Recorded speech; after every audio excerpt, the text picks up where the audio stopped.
और इस वक्त की बड़ी खबर आपको बताते हैं। बंकर से निकला मसूद अजहर ऑपरेशन सिंदूर में ध्वस्त हुए ठिकाने देखने के लिए पहुंचा। पीओके में फिर से ऑपरेशन करने की तैयारी में है भारत। मसूद अजहर ने जिहाद के लिए पैसे जुटाने की अपील की। इस वक्त की बड़ी खबर आपको बता रही हैं। मसूद अजहर एक लंबे वक्त बाद अपने बंकर से बाहर निकला है और जो पाकिस्तान दावा कर रहा था कि मसूद अजहर पाकिस्तान में नहीं है, अगर भारत मदद करे तो हम भारत को सौंपने के लिए तैयार हैं, उसी मसूद अजहर को लेकर ये इस वक्त की बड़ी खबर आपको बता रही है। भारत की खुफिया एजेंसियों को बड़ा इनपुट मिला है और इनपुट यह है कि जैश ए मोहम्मद का प्रमुख और भारत का मोस्ट वांटेड आतंकी मसूद अजहर नजर आया है। सोशल मीडिया पर एक वीडियो वायरल है जिसके बाद माना जा रहा है कि मसूद अजहर एक बार फिर से जिहाद की अपील करता हुआ नजर आया है और आज इस वीडियो में इसी पर विस्तार से बात करेंगे। नमस्कार, स्वागत है आप सभी का। आप देख रहे हैं एनएमएफ न्यूज, आपके साथ मैं हूं नमता चौधरी। 6 और 7 मई की रात भारत सरकार ने, भारतीय सेना ने ऑपरेशन सिंदूर को अंजाम दिया और उसके तहत पाकिस्तान के कई आतंकवादी ठिकानों को पूरी तरीके से नेस्तनाबूद कर दिया था। उसके बाद क्या हुआ? उसके बाद गायब हो गया था जैश ए मोहम्मद का सरगना। बताया तो यह भी गया कि इस ऑपरेशन सिंदूर में लगभग 14 लोग मारे गए थे जो मसूद अजहर के करीबी थे। इनमें से 10 लोग तो इसके परिवार के थे और 4 इसके सहयोगी थे। 14 लोगों की मौत हुई थी और उस वक्त खबर यह भी आई थी कि मसूद अजहर फूट फूट कर रोया था। उसका यह भी कहना था कि इससे अच्छा तो मैं भी मारा जाता। बहावलपुर वो जगह है जहां पर मसूद अजहर का मेन ठिकाना था और यहीं पर जो ये ठिकाना था इसे उड़ाया गया था भारतीय सेना की तरफ से, पूरी तरीके से मिट्टी में मिलाया गया था। और उसके बाद से अब जाकर सोचिए मई, जून, जुलाई, अब जाकर मसूद अजहर को एक बार फिर से देखा गया है और खबर यह मिल रही है कि सिर्फ जैश ए मोहम्मद ही नहीं बल्कि लश्कर ए तैयबा भी भारत के खिलाफ साजिश रच रहा है। सोशल मीडिया पर ऐसे कई वीडियोस वायरल हैं जिनमें जैश के आतंकी भी और लश्कर के आतंकी भी भारत के खिलाफ जहर उगलने का काम कर रहे हैं। वो सीधे तौर पर कह रही हैं कि हिंदुस्तान से बदला लेना है, जिहाद करना है और इसमें हर एक शख्स जुटा रहेगा। सोचिए, हाफिज का बेटा भी कई आतंकी संगठनों के साथ मिलकर नया संगठन बना रहा है, रैलियां कर रहा है। लश्कर के आतंकी हो चाहे जैश के आतंकी हो, कह रहे हैं कि हिंदुस्तान से बदला लेंगे और गजवाए हिंद का ऐलान भी कर रही हैं। निश्चित तौर पर अगर मसूद अजहर या फिर हाफिज सईद के गुर्गों की तरफ से इस तरह से कोशिश की जा रही है तो फिर भारत सरकार भी पीछे रहने वाली नहीं है। लेकिन भारत सरकार क्या एक्शन ले सकती है, उससे पहले थोड़ा सा मसूद अजहर और लश्कर को लेकर या जैश को लेकर बात करते चलते हैं। दरअसल आपको बताते चले, मसूद अजहर कुछ वक्त पहले देखा गया है पाकिस्तान के कब्जे वाले कश्मीर यानी पीओके के गिलगित बाल्टिस्तान क्षेत्र में। स्कर्दू एक इलाका पड़ता है, वहां पर उसको देखा गया। ये जो क्षेत्र है ये पर्यटकों के लिए काफी मशहूर है। यहां पर मस्जिदें हैं, मदरसे हैं, कई गेस्ट हाउस है और यही जगह है जो मसूद अजहर को यहां पर छुपने के लिए उपयुक्त बनाती है इन जगहों को। अच्छा, मसूद अजहर का मुख्य ठिकाना पाकिस्तान का बहावलपुर माना जाता रहा है और उसी ठिकाने को भारत सरकार ने पूरी तरीके से खत्म कर दिया। ऐसे में बहावलपुर से लगभग 1000 किलोमीटर की दूरी पर यानी कि इसी पीओके के इलाके में जब मसूद अजहर देखा गया तो फिर बातें शुरू होने लगी और उसके बाद तो फिर चाहे लश्कर हो चाहे जैश हो, इनके आतंकी भारत के खिलाफ जहर उगलने का काम लगातार कर रही हैं। और ये सब कुछ ऐसे वक्त में हो रहा है जब पाकिस्तान के पूर्व विदेश मंत्री बिलावल भुट्टो जरदारी ने हाल ही में दावा कर दिया था कि वो पाकिस्तान में नहीं है। अगर भारत सरकार को लगता है और उनके पास कोई इनपुट है कि मसूद अजहर या हाफिज सईद जैसे आतंकवादी पाकिस्तान में मौजूद हैं तो हम उनको सौंपने के लिए तैयार हैं। लेकिन ये जो वीडियोस वायरल हो रही हैं, ये जो खुफिया इनपुट्स मिल रहे हैं, ये इस बात की पुष्टि करते हैं कि वो पाकिस्तान में ही है। और फिर भारत को पाकिस्तान क्यों बताएगा कि ये आतंकवादी वहीं पर हैं? इससे उसी की मट्टी पलीत दुनिया भर में होगी, जैसा कि भारत ने हाल फिलहाल किया।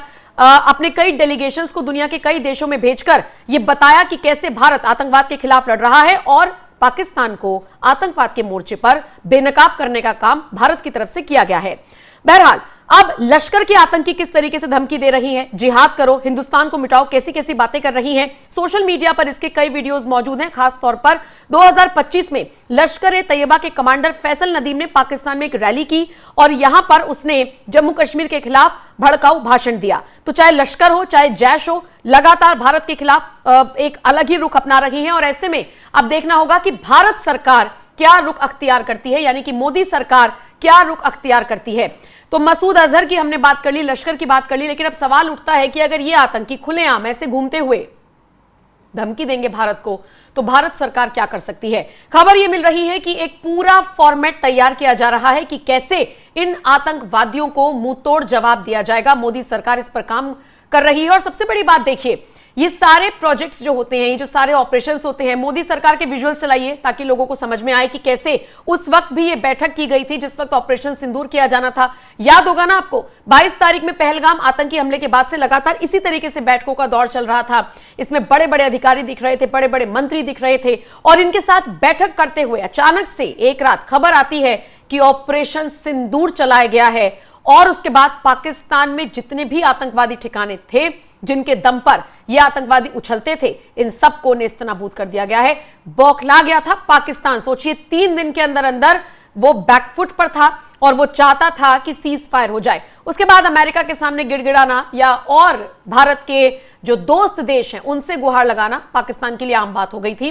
फिर डीजीएमओ स्तर पर बातचीत हुई और उसके बाद समझ में आया कि कैसे भारत सरकार ने बैकफुट पर ला दिया पाकिस्तान को। फुल फ्रेम विजुअल्स चलाइए ताकि लोगों को समझ में आए कि ये तस्वीरें कब की हैं, इसमें कौन कौन अधिकारी मौजूद थे, कौन कौन से मंत्री मौजूद थे, इसमें लोगों को समझ में आए। ये तस्वीरें आपको गौर से देखनी चाहिए क्योंकि एक बार फिर से खबर मिल रही है कि बैठकों का दौर चल रहा है और पीओके में जिस तरीके से मसूद अजहर घूमता हुआ दिखा है, भारत को लश्कर की तरफ से भी धमकी मिल रही है। उसके बाद भारत सरकार ने हाल में कुछ सालों में पीओके को लेकर अपनी स्थिति को और सख्त किया है।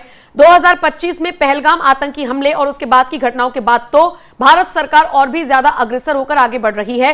पीओके को भारत अपना अभिन्न हिस्सा मानता है और इस मुद्दे पर सरकार का रुख भी पूरी तरीके से साफ है। पीओके को वापस लेना, वहां आतंकी गतिविधियों को खत्म करना, ऐसे में कुछ कदम भारत सरकार की तरफ से उठाए गए हैं। मैं एक एक करके आपको बता देती हूं। जैसे कि ऑपरेशन सिंदूर, सबसे जो बड़ा ऑपरेशन या कह लीजिए सबसे बड़ा कदम जो है वो तो यही उठाया गया है कि भारत ने ऑपरेशन सिंदूर के तहत पीओके और पाकिस्तान के पंजाब प्रांत में जैश-ए मोहम्मद और लश्कर तैयबा के 9 आतंकी ठिकाने जो थे उन पर मिसाइलें गिराई, हमले किए और भविष्य में भी आतंकी ढांचे को निशाना बनाने के लिए ऐसी सटीक सैन्य कार्रवाई जारी रह सकती है, ये मैसेज दिया।